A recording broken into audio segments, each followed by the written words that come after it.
Hi everyone and welcome back to the channel. In this video I will teach you how to win against submarines using your own fleet on patrol missions.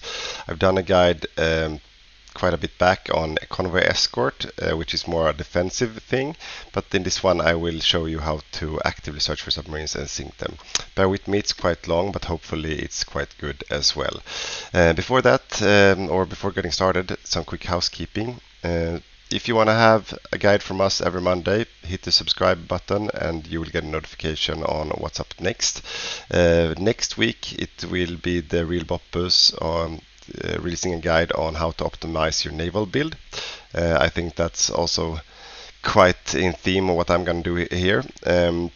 And also, if you're a patron, you will receive a guide every second Thursday as well. And the next one for patrons is not decided yet, as it's up for vote.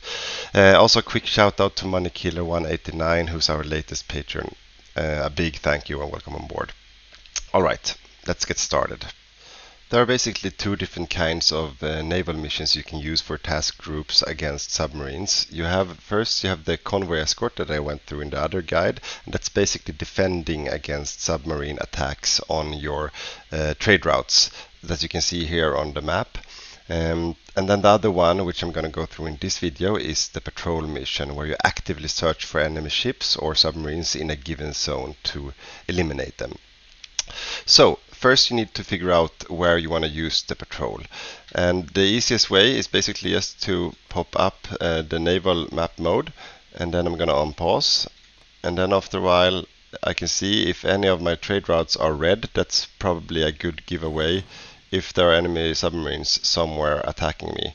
Oh, and here you can see some naval battles, yes, and they turn red. So we have something happening in this zone. So I click on them on the zone, and then I can see there are quite a lot of ships, enemy ships, active in this region. So nothing else, it's just this one. Alright, so the submarines are there. An alternative way as well is if I have naval intelligence above 80% on Germany, which is most likely the guy who sends them on me, I could also see exactly where he have active task groups. But in this case I don't need to look at the way because it's quite obvious where he is, and I have also a battle here where he sank some convoys for me. Alright, so now I know where he is in this zone here. So now I want to send out my patrol fleet and sink him. But first I need to design a patrol fleet, and the easiest way is basically to look at your starting fleet as the UK in this case, and then pick ships to refit them with the proper equipment, because it's much quicker than building a new one. And I like to build task groups of 3 destroyers and 1 light cruiser in each, and the reason why I want to do that is basically because it's not the individual ship's stats that counts, but the average between all of them. So ideally I would refit them like this. So I would have the destroyers, and this is the 39 tick, adding 2 depth charges, a sonar to have subdetection, and a radar as well. And the reason I want to have a radar for hunting submarines is basically because the higher the tech, the more subdetection a radar adds as well.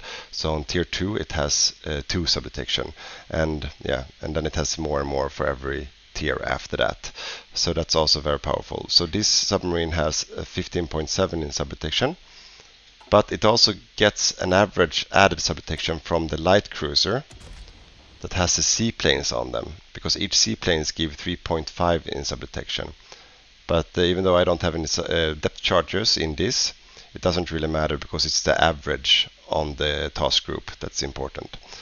So I have 2 of these, but now there are a lot of submarines in this zone, so ideally I would have probably 6 or 8 different patrol task groups under this admiral here, because one task group can only engage in 1 battle at a time. So if there are, let's say, 8 different submarine task groups, I would ideally have the same amount of task groups myself to engage in all 8 battles at the same time to counter him. But that doesn't matter right now. I'm happy with this. But before sending them out, the good ones, I'm going to send out the previous models, the crappy ones I start with, just to show you how what I can do on top of having well-designed ships. Alright, so using the patrol mission to sink enemy subs in a given zone is basically about one thing, and that's spotting speed. And spotting speed is the sum on a lot of different stats, and that's how quick you find the enemy in the zone where you want to find the enemy to be able to engage into a battle. And then once you're in the battle, different stats makes the difference. So then in the battle you want to have basically sub detection and a lot of depth charges with a lot of damage. But before that you want to have spotting speed. And spotting speed, and if I unpause now, my fleet should be able to, yep, there we go. I'm gonna pause. And the spotting speed is basically what you see here on in my screen under hourly change. You have 4.3%. So each hour I gain a success chance to engage into a battle. You have the base at the bottom on 11.4%, and then you have a lot of stats which sums up to 4.3 an hour going into a battle. So what I'm gonna do now is basically see how I can affect this quicker. And of course the design of my fleet is the most effective way, but since I'm using a crappy fleet now, I'm gonna show you what I can do on top of that. So the first thing I'm gonna do is basically to make sure I have the right doctrines at hand. So in this doctrine here, I have sub-detection, and that's the one I'm going to push up. So right now, as you saw in the spotting here, I had sub-detection on 5.3%, and my hourly change was 4.3. So by pushing this up, unlock, there's nothing more down here, no. Then you can see my hourly change is now 4.8 instead, and my sub detection is 5.8. So that pushed it up a little bit. And then of course something that affects even more is what kind of admiral I'm using. So the stats on the admiral that makes a difference is the most difference is something called spotting speed, 20%, super effective. So I'm gonna take this guy, of course, and then I'm gonna add him to the admiral, and then you can see it went up to 6.3 in total, the hourly change, which is quite dramatic.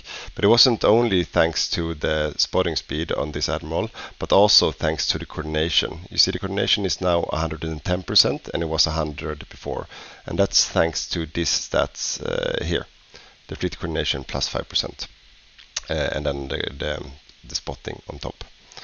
So those two stats are the ones you want to look for on an admiral. There's actually a third one as well, but only a few have them, and that's this one, naval speed. Because naval speed is also, you see, speed difference 0.28. That's the difference on how quick your ships are compared to the enemy ships in the region. And the quicker you are compared to him, the quicker you find him. So if I would change admiral now, so let's see, I had total on this admiral, I have 6.33. I would change to this guy instead, 2 coordination and naval speed, so he should be quite good, but not as good probably. 5.25, not as good. But then I take my on paper best admiral up here, both speed, a lot of coordination. He's on 5.6, so not as good either. So the first one I picked was the quickest, the best one to use for spotting. And then, of course, something that makes a huge difference as well, and I'm now going to cheat a little bit, is radar. Because you saw on the bottom there, it said radar coverage in region in the base, 0.6%. So if I build radars here on the coastline, each level increases my chances.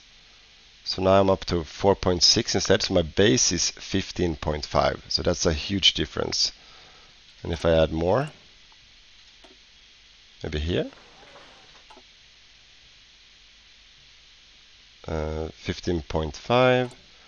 Let's see, that was not good enough. There we go. 17.8. Yeah, and the more radars are built, the quicker it goes. So that helps a lot right from the start in the base. And the last thing that can make a difference in the fight, that doesn't do it right now, but that's bad weather that can affect your spotting speed as well.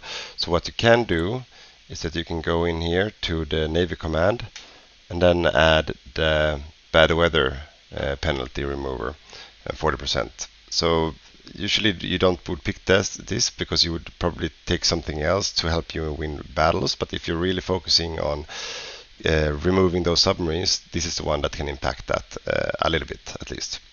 So let's take it anyway. Alright, so if I want to unpause now, and I'm going to lower the speed, we can see, oh, yeah, it went so quick, so it updated me straight into a fight right away to start fighting off these subs. And they're fleeing right now, and these are my bad ships, so they won't do much damage and they would probably get away.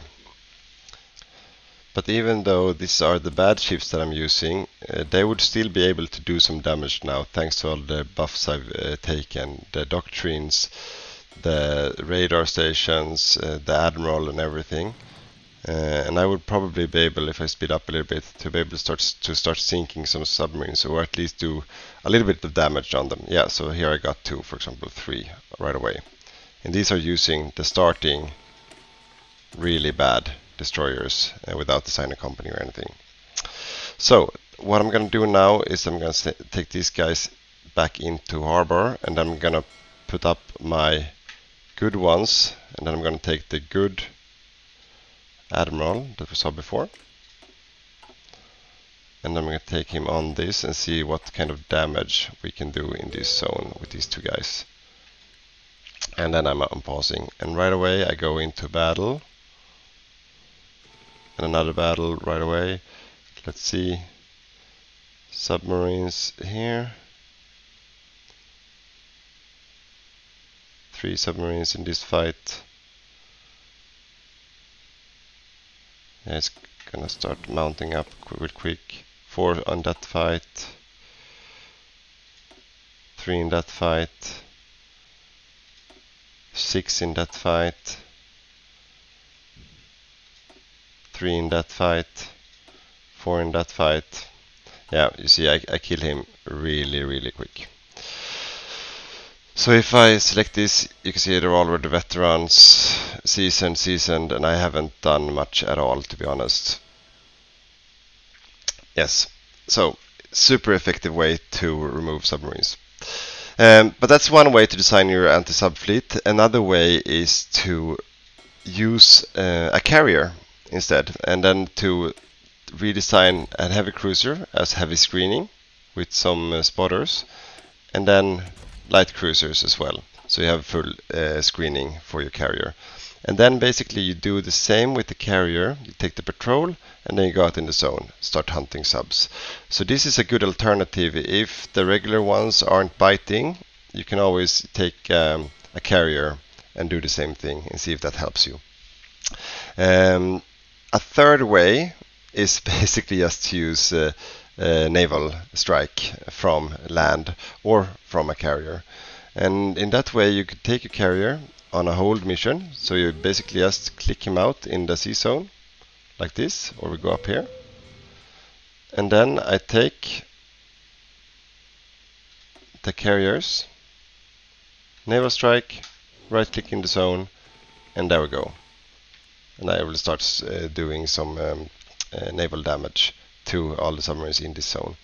And what's smart by using this from a carrier is if I take the naval strike, even though I don't have the range, I still have full efficiency in the entire sea zone doing this. So this could also be like a third tool up your sleeve if there's a tough zone somewhere you want to really clean out and the regular ways with the patrol mission isn't working, then just take the Navs manually and put them out in the zone. Yeah, I think that was everything in this video, unless there's something I forgot. Please subscribe to the channel. I hope you like the content. Thank you.